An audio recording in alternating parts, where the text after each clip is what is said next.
because future karma continues you in the wheel of becoming, samsara, the round, and keeps you being reincarnated. Now then, in that case, when the time comes that you start to get out of the chain of karma, all the creditors that you have start presenting themselves for payment. In other words, a person who begins, say, to study yoga is felt that he will suddenly get sick, or that his children will die, or that he'll lose his money, or all sorts of catastrophes will occur, because the karmic debt is being cleared up. And it is in no hurry to be cleared up if you're just living along like anybody. But if you embark on the spiritual life, a certain hurry occurs. And therefore, since this is known, it's rather discouraging to start these things.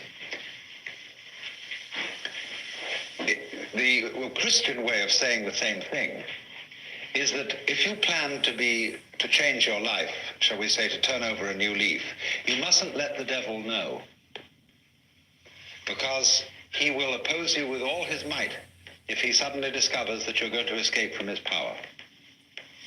So, for example, if you have a bad habit, say you drink too much, and you make a New Year's resolution that during this coming year you will stop drinking, that's a very, very dangerous thing to do, because the devil will immediately know about it.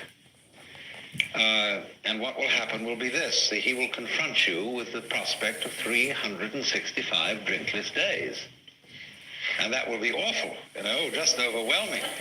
And you won't be able to make much more than 3 days on the wagon.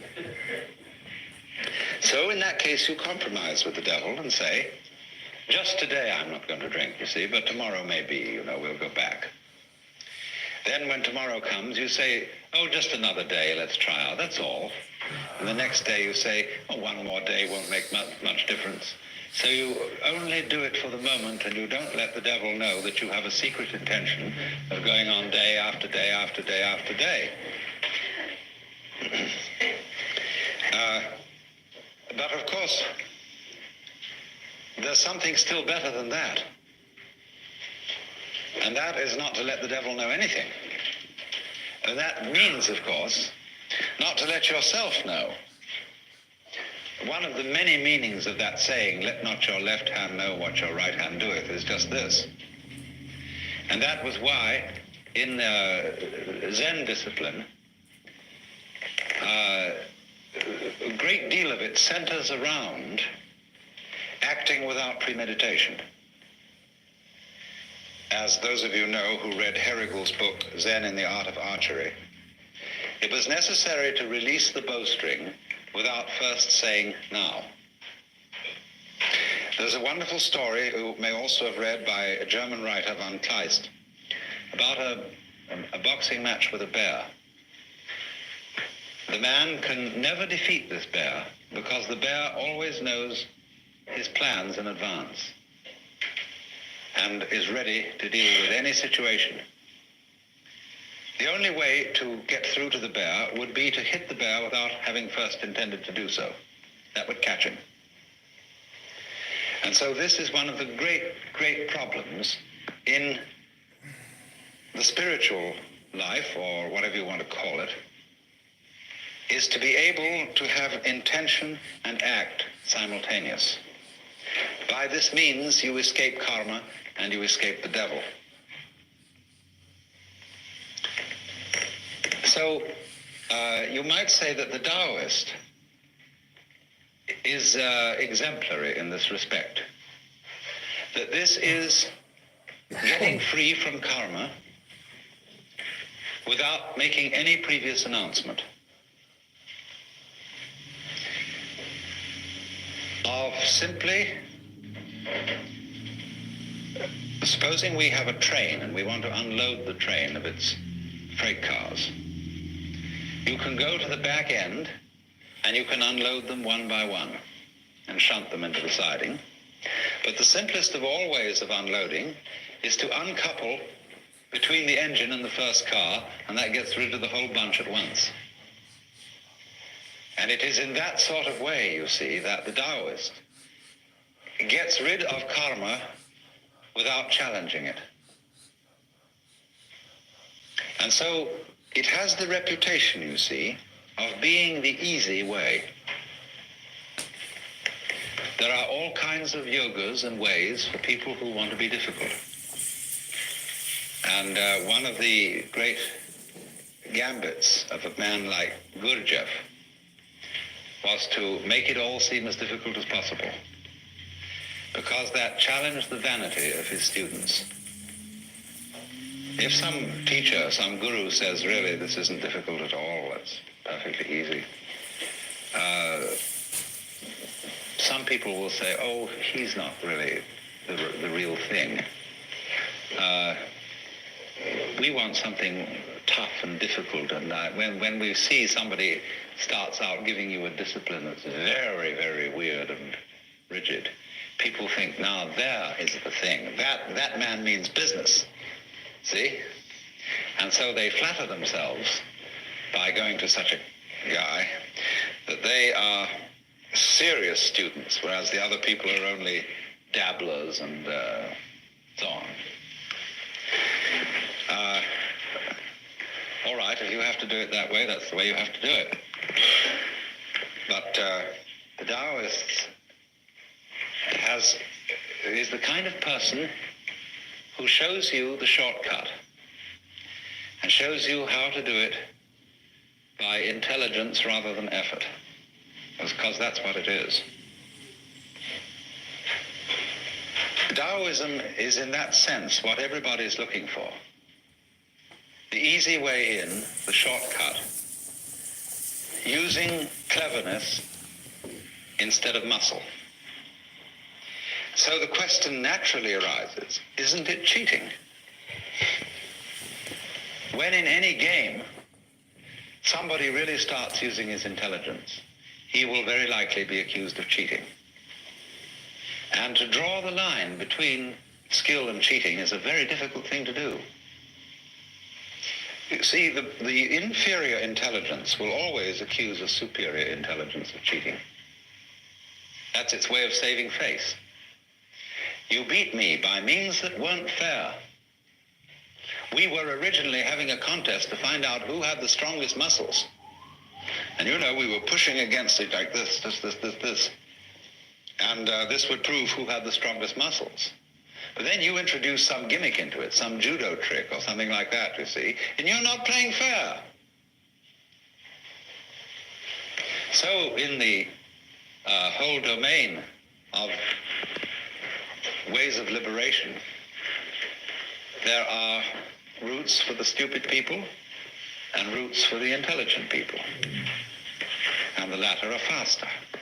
This was perfectly clearly explained by Huineng, the sixth patriarch of Zen in China, in his sutra, where he says the difference between the gradual school and the sudden school is they both arrive at the same point, but the gradual is for slow-witted people and the sudden is for fast-witted people.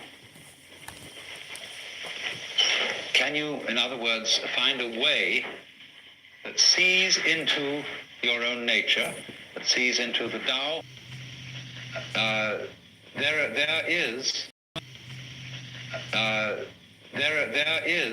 nirvana. And there is a whole Chinese philosophy of time based on this. It hasn't, to my knowledge, been very much discussed by Taoist writers. It's been more discussed by Buddhist writers, but all based on the same thing. Dogen, the great 13th century Japanese Zen Buddhist, studied in China. And he wrote a book called Shobo Genzo. A Roshi recently said to me in Japan, that's a terrible book because it tells you everything. It gives the whole secret away. But in the course of this book, he says,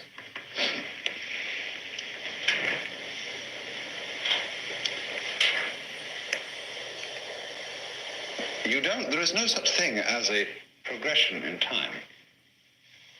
The spring does not become the summer. There is first spring, and then there is summer. So in the same way, you now do not become you later.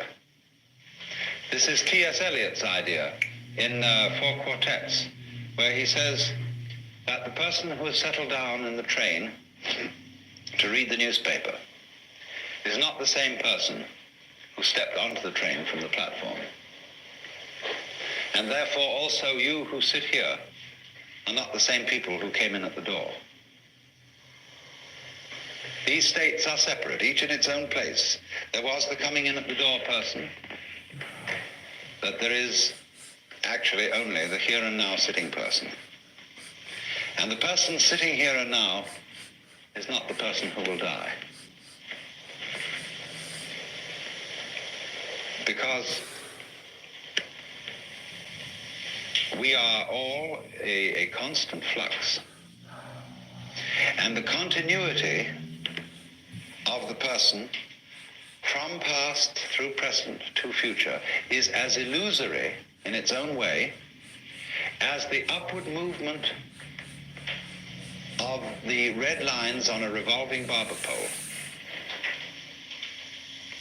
You know, it goes round and round and round, and the whole thing seems to be going up or going down, whatever the case may be.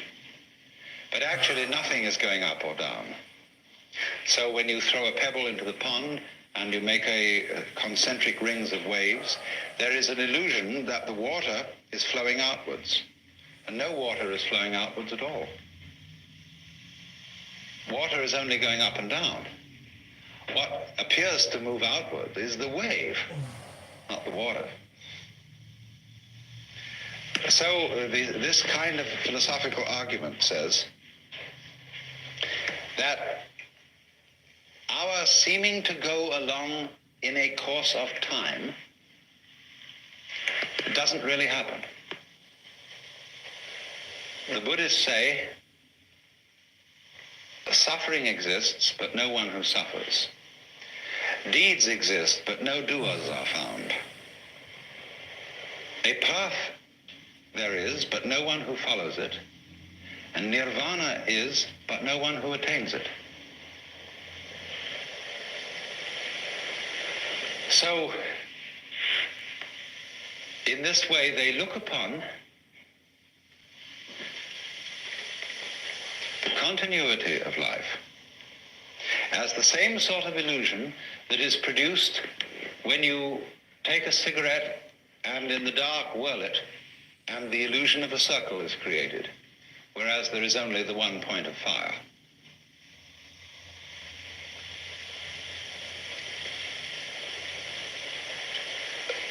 The argument then is, so long as you're in the present, there aren't any problems. The problems exist only when you allow presence to amalgamate. There's a way of putting this in Chinese, which is rather interesting. They have a very interesting sign, this. It's pronounced nyan, in Japanese, nen. And the top part of the character means now, and the bottom part means the mind-heart, the shin. And so this is, as it were, an instant of thought. In Sanskrit, they use this character as the equivalent for the Sanskrit word kshana. Then if you double this character, put it twice, or 3 times, and I'll write the Chinese for ditto.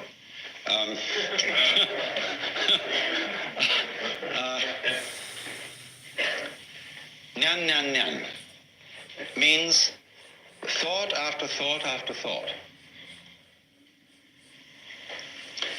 Now, the Zen master Joshu was once asked, what is the mind of a child? And he said, a ball in a mountain stream. What do you mean by a ball in a mountain stream? He said, thought after thought after thought with no block.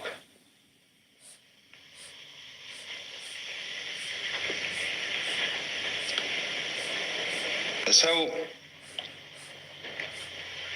he was using, of course, the mind of the child as the innocent mind, the mind of a person who is enlightened. One thought follows another without hesitation. The thought arises, it doesn't wait to arise. As when you clap your hands, the sound issues without hesitation. When you strike flint, the spark comes out. It doesn't wait to come out. And that means that there's no block. So, thought, nyan, nyan, nyan, describes what we call in our world the stream of consciousness. Blocking consists in letting the stream become connected, chained together, in such a way that when the present thought arises, it seems to be dragging its past, or resisting its future, saying, I don't want to go.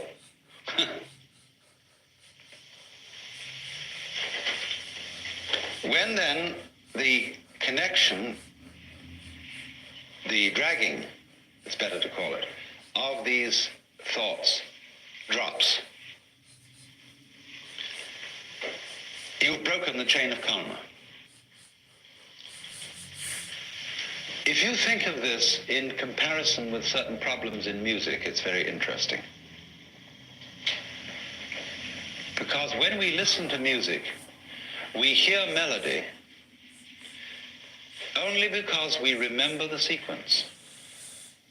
We hear the intervals between the tones, but more than that, we remember the tones that led up to the one we are now hearing, and we are trained musically to anticipate certain consequences. And to the extent that we get the consequences we anticipate, we feel that we understand the music. But to the extent that the composer does not adhere to the rules and gives us unexpected consequences, we feel that we don't understand the music. And if he gives us harmonic relationships, which we are not trained to accept, that is to say, to expect, we say, well, this man is just writing garbage. But of course, it becomes apparent that the perception of music, the ability to hear melody, will depend upon a relationship between past, present, and future sounds. And you might say, well, you're talking about a way of living that would be equivalent to listening to music with a tone-deaf mind,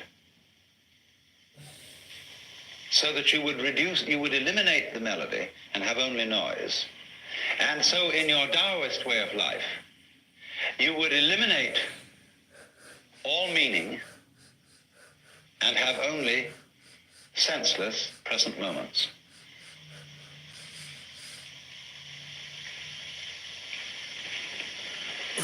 Up to a point, that's true.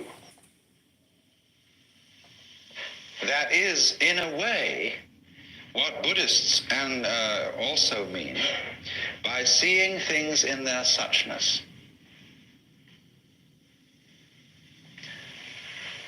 What is so bad about dying, for example? It's really no problem. When you die, you just drop dead. That's all there is to it. But what makes it a problem is that you're dragging a past.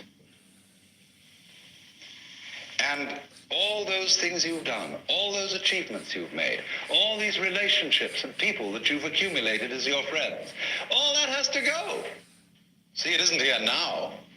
I mean, a few friends might be around you, but all that past that identifies you as who you are, which is simply memory, all that has to go. And we feel just terrible about that. if we didn't, if we were just dying, that's all, death wouldn't be a problem. So likewise, the chores of everyday life, they become intolerable. When everything ties together, all the past and the future, you feel it dragging at you every way. Supposing you wake up in the morning, and it's a lovely morning. Let's take today, right here and now. Here we are in this paradise of a place. Big Sur. And some of us have got to go to work on Monday. Is that a problem? For many people it is. It spoils the taste of what's going on now. When we wake up in bed on Monday morning and think of the various hurdles we've got to jump that day, immediately we feel sad and bored and bothered. Whereas actually we're just lying in bed.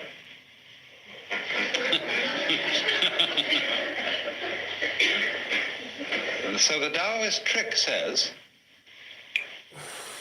simply live now and there will be no problems.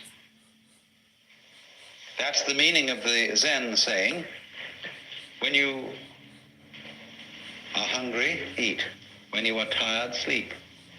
When you walk, walk. When you sit, sit. Rinzai, the great Tang Dynasty master, said, in the practice of Buddhism, there is no place for using effort.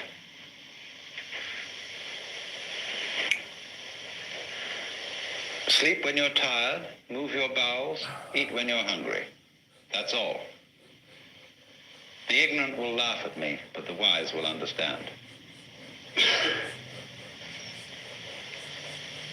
And so, also, the meaning of this wonderful Zen saying,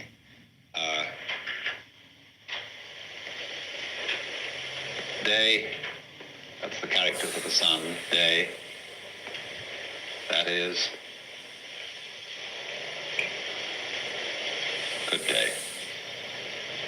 Every day is a good day. On condition, you see, that day is like nyan nyan. They come one after another, and yet there's only this one. You don't link them. This, as I intimated just a moment ago, seems to be an atomization of life. Things just do what they do.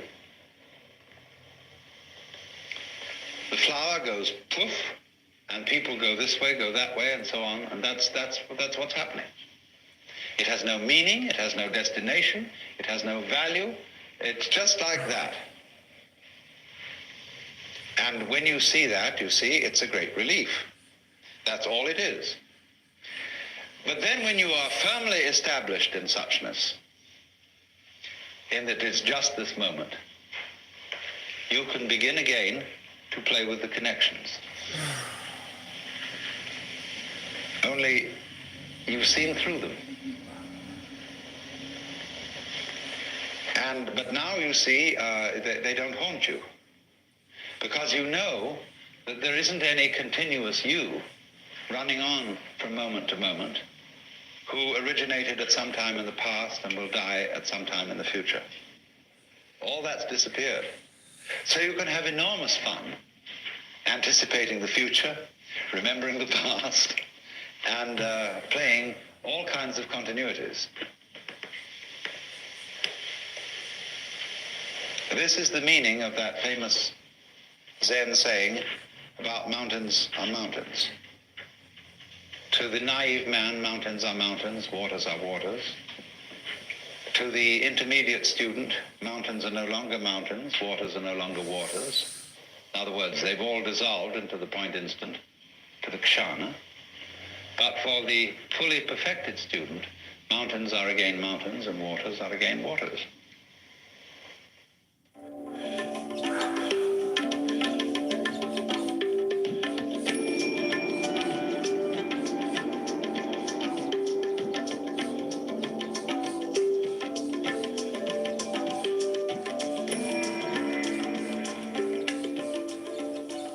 Thank you for joining us today for Alan Watts and Taoist Way of Dropping Out from Karma, parts 1 and 2. Next week, we'll be hearing part 3 and another talk from the same seminar on the wisdom of the ridiculous. This podcast is brought to you in cooperation with the Ram Dass Be Here Now Network and the Alan Watts Organization. And to learn more about the life and works of Alan Watts, please go to alanwatts.org.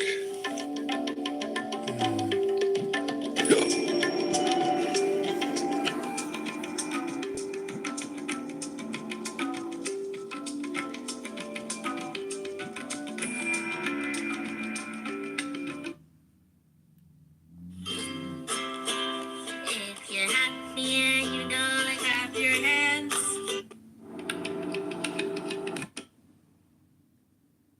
The late 60s, my father launched Be painters, we'd like to be poets, we'd like to be writers, but as everybody knows, you can't earn any money that way. Or another person says, well, I'd like to live an out-of-doors life and ride horses. I said, you want to teach in a riding school? Let's go through with it. What do you want to do? When we finally got down to something which the individual says he really wants to do, I will say to him, you do that. And forget the money. Because if you say that getting the money is the most important thing, you will spend your life completely wasting your time. You'll be doing things you don't like doing in order to go on living, that is, to go on doing things you don't like doing, which is stupid. Better to have a short life that is full of what you like doing than a long life spent in a miserable way. And after all, if you do really like what you're doing, it doesn't matter what it is, you can eventually turn it, you could eventually become a master of it. It's the only way to become a master of something, to be really with it. And then you'll be able to get a good fee for whatever it is. So don't worry too much. Somebody's interested in everything. And anything you can be interested in, you'll find others who are. But it's absolutely stupid to spend your time doing things you don't like in order to go on doing things you don't like and to teach your children to follow in the same track. See, what we're doing is we're bringing up children and educating them to live the same sort of lives we're living, in order that they may justify themselves and find satisfaction in life by bringing up their children, to bring up their children to do the same thing, so it never gets there. And so there seems to be a fundamental futility. Therefore, it's so important to consider this question: what do I desire? Well, now, in the first talk, I was explaining that the theme of this seminar was the problem of how thoughts protect us from truth and what to do about it. And showing various ways in which the symbolizing process, which we call thinking, the use of signs, words, symbols, numbers, to represent what's going on in the external world or the world of nature, it leads us into a curious confusion, that we confuse the symbolic process with the actual world. And the temptation to do this arises from the extraordinary relative success that we have had in controlling the world of nature with the power of thought. But I don't know if it's ever struck you that we really don't know whether we have successfully controlled it or not. It could be argued, a very strong case could be made, that the entire intellectual venture of civilization has been a ghastly mistake, and that we are now on a collision course, and that all the vaunted benefits of intelligence, technology, and all that is simply going to draw the human race to an extremely swift conclusion. Of course, that might not be a bad thing. I've sometimes speculated on the idea that all stars have been created out of planets. And that these planets developed high civilizations, which eventually understood the secrets of nuclear energy and naturally blew themselves up. And in the process, these stars flung out lumps of rock as they blew up, which eventually spun around them and became planets all over again. And that this is the actual method of genesis of the universe, which would accord, of course, with the Hindu cosmology, where it is, where time and the events in time are invariably looked upon as a process of progressive deterioration through the cycles of each kalpa, in which things get worse and worse as time goes on, until it can't stand itself anymore, and it blows up, and after a period of rest and recuperation, begins all over again. Why do we somehow have a distaste for a theory of time which runs in that direction? I mean, would you rather have a rhythm that goes meow, meow, or the one that goes see, I mean, which is it?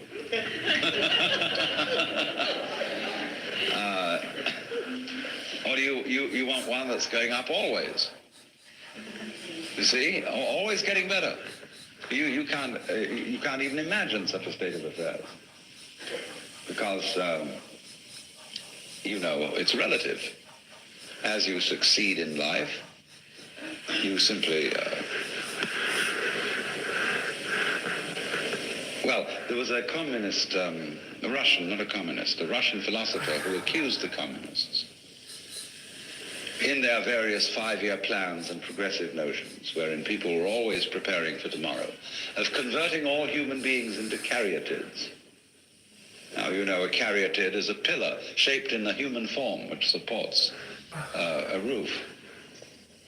And he said, you are turning all men into caryatids to support a stage upon which others will dance. But of course, they never will. You have one row of caryatids supporting a floor, and very soon your children are the next row of caryatids supporting another floor, so that it gets higher and higher. But we don't really know where we began, and we're always in the same place. Always hoping, always thinking that the next time will be it. And this, of course, is an eternal illusion. It's much better.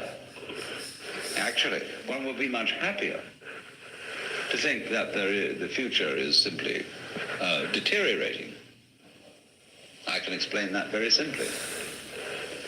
Human beings are largely engaged in wasting enormous amounts of psychic energy in attempting to do things that are quite impossible. You know, as the proverb says, you can't lift yourself up by your own bootstraps. But recently, I've heard a lot of references in just general reading and listening where people say, we've got to lift ourselves up by our own bootstraps. And you can't.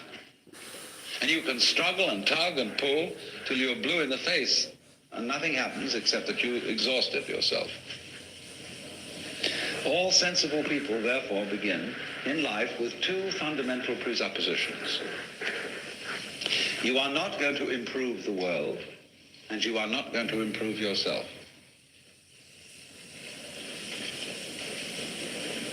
You are just what you are. And once you have accepted that situation, you have an enormous amount of energy available to do things that can be done. And everybody else looking at you from an external point of view will say, my God, how much so-and-so has improved.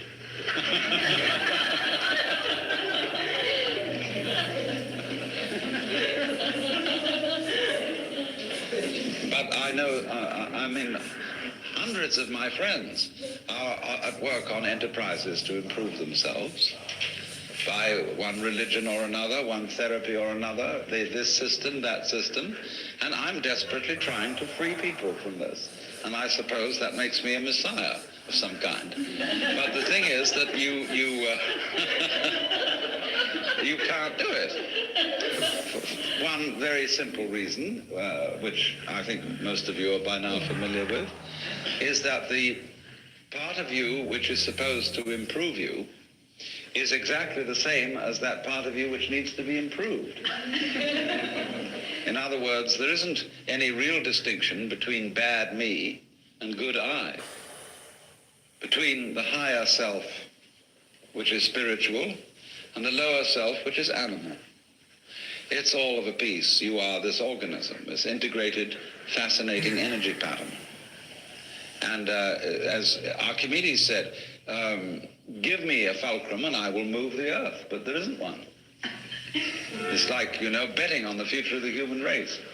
If I were really smart, I would lay a bet that the human race will destroy itself, because in practical politics, one realizes that nothing is going to work out right. No candidate I've ever voted for ever won the election. So, but the trouble is, there's nowhere to place the bet. And so, since I can't place the bet anywhere, I'm involved in the world and must perforce try to see that it doesn't blow itself to pieces. But the thing, I once had a terrible argument with Margaret Mead. She was holding forth one evening on the absolute horror of the atomic bomb, and how everybody should immediately spring into action and abolish it. But she was getting so furious about it that I said to her, you scare me, because I think you're the kind of person who will push the button in order to get rid of the other people who were going to push it first. And she told me that I had no love for my future generations, no responsibility for my children, and I was a phony Swami who believed in retreating from facts. But I maintained my position. Robert Oppenheimer, a little while before he died, said that it's perfectly obvious that the whole world is going to hell. The only possible chance that it might not is that we do not attempt to prevent it from doing so. Because you see, all the troubles going on in the world now are being supervised by people with very good intentions. Their attempts to keep things in order, to clean things up, to forbid this and prevent that possible horrendous damage. And the more we try, you see, to put everything to rights, the more we make fantastic messes. And it gets worse. And maybe that's the way it's got to be.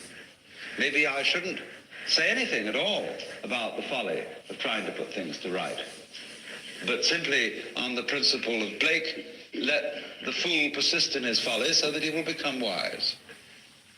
Will this be an argument against conservationists? This is an argument against all kinds of do-gooding. In other words, it's simply, what I'm saying is, don't take me too seriously. I'm pitching a case for the fact that the civilization has been a mistake.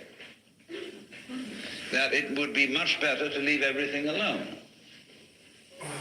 That the wild animals are wiser than we,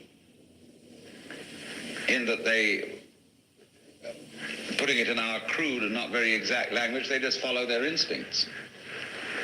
And if a moth mistakes a flame for the signal on which it gets a mating call and flies into the flame, so what? That just keeps the moth population down. And the moth doesn't worry. It doesn't go buzzing around in a state of anxiety, wondering whether this sex call is the real thing or just a flame. It doesn't think consciously about the future. At least we suppose this is so. Maybe it does, but we suppose that it doesn't. And therefore, it isn't troubled. And but the species of moths goes on and on and on. And it's, so far as we know, it's been around for an incredibly long time, and maybe even longer than we have.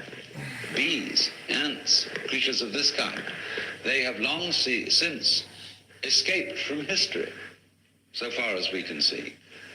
In other words, they live a settled existence, which you might consider rather boring, because it doesn't have constant change in the way that we do. They live the same rhythm again and again and again and again, but because they don't bother to remember it consciously, it never gets boring.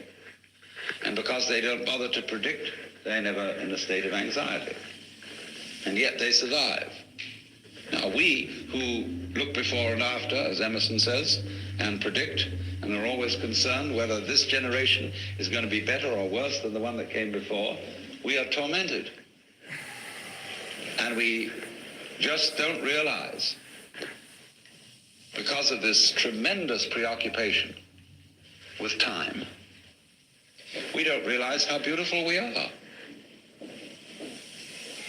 in spite of ourselves. Because you see, the conscious radar is a troubleshooter. It's always on the watch out for variations in the environment which may bring about disaster. And so consciousness is from one day's end to another entirely preoccupied with time and with planning and with what has been and with what will be. And since troubleshooting is its function, we then get the general feeling that man is born to trouble. And we ignore in this preoccupation with conscious attention how marvelously we get on. How, for most of the time, our physical organs are in a fantastically harmonious relationship. How our body relates by all sorts of unconscious responses to the physical environment.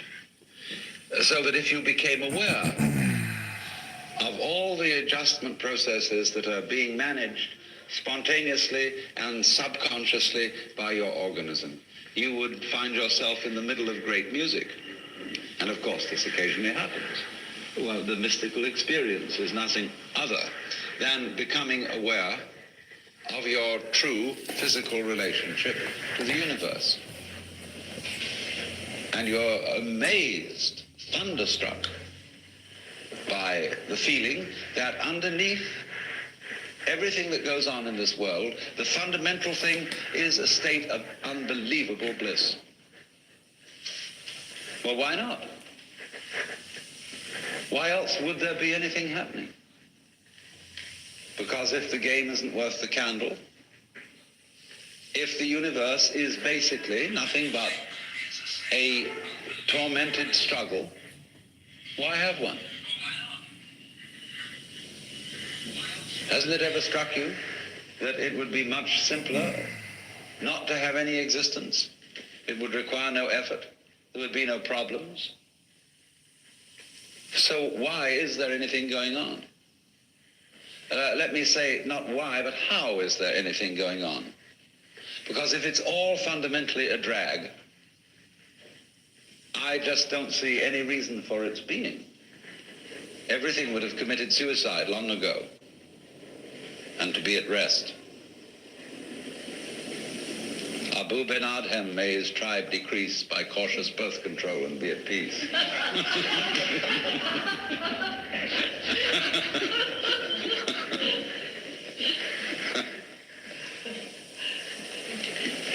So we might work on this possibility then,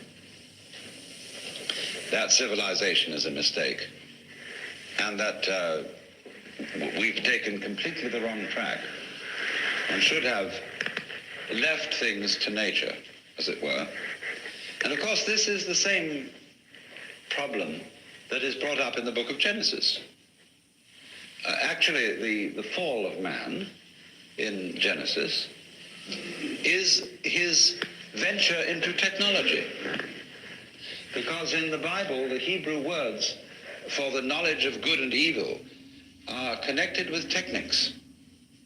What is technically expeditious and what is not. Words connected with actually metallurgy. And to be as God, you see, when you eat of the fruit of the tree of knowledge and you become as God, means you think you're going to control your own life. And God says, okay, baby, you wanted to be God, you try it. But the trouble with you is you've got a one-track mind. And therefore you can't be God. To be God, you have to have a infinitely many-tracked mind, which is, of course, what your brain has, you see. The brain is infinitely many-tracked, but consciousness is not. It's one-tracked. As we say, you can only think of one thing at a time. And you cannot take charge of the universe with that kind of a consciousness, because there's too much of it. As I explained before, too many variables.